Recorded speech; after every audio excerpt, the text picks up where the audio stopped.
multiple jobs. Apparently, you're the national security advisor as well. So don't tell me it's not your job who snatches her off the street. We don't do the snatching, but I can tell you we do the visa revocations. Let me ask you about the national security consequences of people, masked men on the streets, snatching people off the streets. If these are legitimate law enforcement agents carrying out proper arrests, why are they hiding their identities? Because then radical crazies will try to hurt them. So you think that U.S. agents who have almost always gone without face coverings, even when they're arresting some of the country's most dangerous criminals, suddenly have so much. That tells you everything about how far Marco Rubio was willing to go once he had power in his hands. This was a graduate student, a Fulbright scholar, and a PhD candidate focused on studying children and social media. She wrote an opinion article for her university newspaper and co-authored a piece criticizing how the university responded to student resolutions connected to Gaza. That was the full extent of what she actually did. Yet Marco Rubio, serving as Secretary of State of the United States, personally used his discretionary authority to quietly revoke her student visa. There was no warning, no notice, and no due process. Soon after, armed plainclothes agents wearing masks surrounded her on a public street in Somerville, Massachusetts, while she was on her way to meet friends and break her Ramadan fast. They forced her into an unmarked vehicle, denied her access to legal counsel for almost 24 hours, and transferred her to a detention facility in Louisiana. Her name is Rumisa Ozturk, and what Marco Rubio did to her is the kind of decision that should have ended his political career forever. The State Department approved the revocation of a student visa for Rumeysa Ozturk, a Turkish citizen who is a graduate student at Tufts University, apparently simply for writing an op-ed. According to an internal State Department memo, you took this action under your discretionary authority to revoke visas, and soon after you revoked her visa, armed and masked plainclothes officers snatched Ms. Ozturk off the street and transported her to a prison in Louisiana. Mr. Secretary, do you really think that Ms. Ozturk's op-ed results in a foreign policy consequence for the United States? I believe that case involves someone whose visa we never would have granted had we known ahead of time. I'm not asking you that question. I'm asking you if you think an op-ed, but that's exactly, in fact, what happened. The State Department wrote a memo concluding that you did not have sufficient grounds to revoke Ms. Ozturk's visa. There was no evidence showing that she'd engaged in any activities that were a threat to national security. And in fact, in May, a federal court ordered Ms. Ozturk's release from detention, noting that the sole basis for the government's detention appeared to be the fact that she co-authored this opinion piece in the Tufts newspaper in March of 2024. Where in the Constitution does it say that the Secretary of State can override the First Amendment protections of free speech? Is there a footnote that I missed somewhere? There's no constitutional right to a student visa. But is there a constitutional right? Does it say somewhere that Marco Rubio gets to determine which speech is appropriate and revoke student visas based on what you think constitutes free speech? There's a statute that says the Secretary of State gets to determine whether someone is a threat. We deny visas every day all over the world. Do you think that the Immigration and Nationality Act trumps the Constitution of the United States, Mr. Secretary? Well, Congress can always change the law if you want, but I'm telling you, Mr. Secretary, while I have the authority, I will continue to revoke the visas of these people that come here to tear this country apart. You said that, Mr. Secretary. Let me reclaim my time, because you are talking about revoking student visas based on what somebody says, and that means that you are trumping the legal Supreme Court, the supreme law of the land, which is the Constitution of the United States. No one has a right to a student visa. Mr. Rubio, why did the administration need to use masked, armed, unidentified agents to whisk somebody off the street and deny her counsel for almost 24 hours after her arrest? Well, you'll have to ask the agencies that did that work. I'm responsible for revoking the visas of these people that come to tear this country apart. Secretary Rubio, I'm talking about this particular case where you revoked the student visa of a Turkish citizen who was a graduate student who wrote an op-ed that you didn't like. And suddenly you allowed for masked men to whisk her off the street. And you have multiple jobs, apparently. You're the national security advisor as well. So don't tell me it's not your job who snatches her off the street. We don't do the snatching, but I can tell you we do the visa revocations. Let me ask you about the national security consequences of people, masked men on the streets, snatching people off the streets. If these are legitimate law enforcement agents carrying out proper arrest? Why are they hiding their identities? Because then radical crazies will try to hurt them. So you think that U.S. agents who have almost always gone without face coverings, even when they're arresting some of the country's most dangerous criminals, suddenly have so much to fear from a graduate student who wrote an op-ed that they need to be masked? Is that law accurate? student was a guest in the United States on a student visa. No one's entitled to a student visa. So you revoked her student visa based on an op-ed which trumps the supreme law of the land, which is the Constitution. Someone's coming up here to stir up problems on our campus. We're going to revoke their visa. She didn't do any of that. She wrote an op-ed. She wrote an op-ed, and I'm talking to you about her particular case. Reclaiming my time. You revoked her student visa because she wrote an op-ed. Would you revoke? I have another question for you. Would you revoke the visa of someone in the United States who published claims that, quote, Jews are an untrustworthy and dangerous group? Yes or no? We will revoke the visa of anyone who's in this country as a guest. Are you going to revoke the visa of somebody who made that? The case. Look at it. I'm looking to get crazy people actually, out of our it's not just about revoking. You actually, Secretary Rubio, excuse me, reclaiming my time. Can you explain to me why the Trump administration granted refugee status to Charles Kleinhaus, the white Afrikaner who tweeted that exact statement that I just said? There's the case. That's not a visa. You granted that person to enter the United States. Process. That's someone that applied here through a totally different process. Secretary Rubio, visas are a privilege. Secretary we deny Rubio, them all the time, you revoked a visa based on an op-ed, and then you allowed for masked men to snatch somebody off the street. Your time is expired. That's your claim. That's not accurate. Recognized ranking. Let's be completely clear about what the evidence actually showed here, because this stopped being a matter of opinion a long time ago.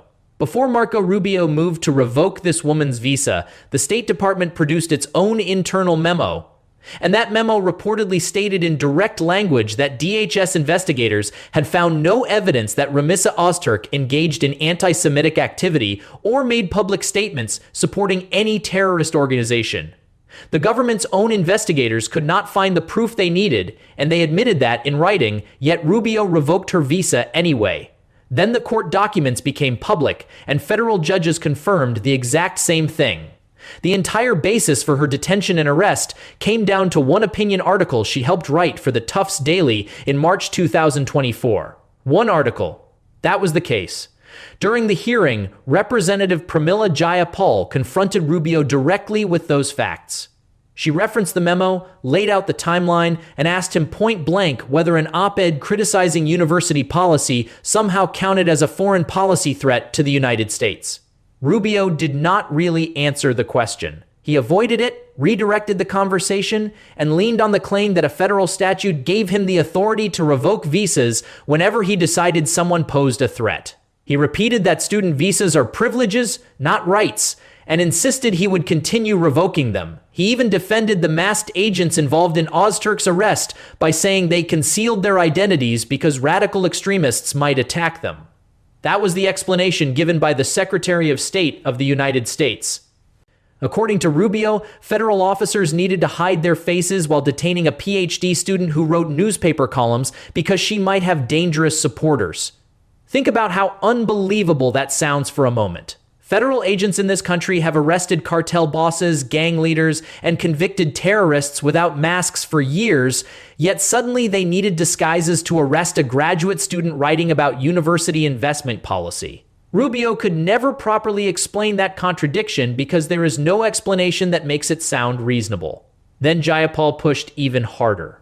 She asked Rubio whether he would also revoke the visa of someone who publicly claimed that Jewish people are dangerous and untrustworthy. That question became devastating because the Trump administration had already granted refugee status to a white South African man accused of posting exactly that kind of anti-Semitic statement online. Rubio completely struggled to reconcile those two situations during the hearing. He stumbled through his answer, said he would need to look into the case, and started talking generally about removing dangerous people and revoking visas from extremists. But the contradiction remained impossible to ignore. The white South African accused of anti-Semitic rhetoric was allowed into the country, while the Turkish Muslim graduate student who wrote a university newspaper column was detained and taken off the street. At that point, the standard clearly did not appear to be national security or anti-Semitism. The standard looked ideological. It looked like the administration deciding which political opinions were acceptable for non-citizens to express and which opinions deserved punishment. And that is exactly the kind of government behavior the First Amendment was designed to guard against. Even Judge William Sessions, the federal judge who ordered Ozturk's release from Louisiana detention, warned that her case could have a chilling effect on the speech of millions of non-citizens living in the United States. What made the entire situation even more alarming was the amount of power Rubio held at the time. He was not only serving as Secretary of State, he was also functioning as National Security Advisor, meaning one man simultaneously controlled two of the most powerful positions inside the executive branch. Rubio personally approved the visa revocation despite reportedly being warned by his own department that the evidence was insufficient. Then, when Jayapal confronted him about the masked agents, the secret detention, and the denial of legal counsel, he tried distancing himself by saying those actions were not his responsibility. He attempted to separate himself from the consequences of the very decision he made. Jayapal immediately shut that argument down, and rightly so. You cannot pull the lever yourself and then pretend you had nothing to do with where the machine went afterward. Federal courts repeatedly ruled against the administration in this case. An immigration judge ended the removal proceedings after DHS failed to meet the burden of proof required to deport her. Later, another federal judge ruled there were no valid grounds to deport Ozturk at all. The government lost over and over again in court, yet Rubio still sat in that hearing room defending every decision his office made. The backlash extended far beyond the courtroom too. 27 Jewish organizations and synagogues across the United States publicly condemned Ozturk's arrest and accused the administration of exploiting fears about anti-Semitism in order to justify political repression. That detail mattered because the same communities the administration claimed it was protecting were openly criticizing what Rubio had done. And this was not an isolated case either. Rubio himself admitted that the State Department revoked more than 300 student visas during Trump's second term. 300 students. How many of them were targeted simply for expressing political opinions? How many wrote articles or participated in protests? How many were labeled threats because people in power disliked what they had to say? Critics argued that this was no longer immigration enforcement at all. It was political speech suppression carried out through immigration law. And the man leading it sat before Congress, refusing to accept responsibility for any of it. Meanwhile, Remissa Ozturk eventually completed her PhD in February 2026 while fighting the full weight of the United States government for the right to remain in the country where she had studied for more than 10 years. In the end, she returned to Turkey, not because she was officially deported, but because the government consumed so much of her time, stability, and future that leaving became the only realistic path left. She later said, "The years stolen from her did not belong only to her, but also to the children and young people she had dedicated her academic work to helping."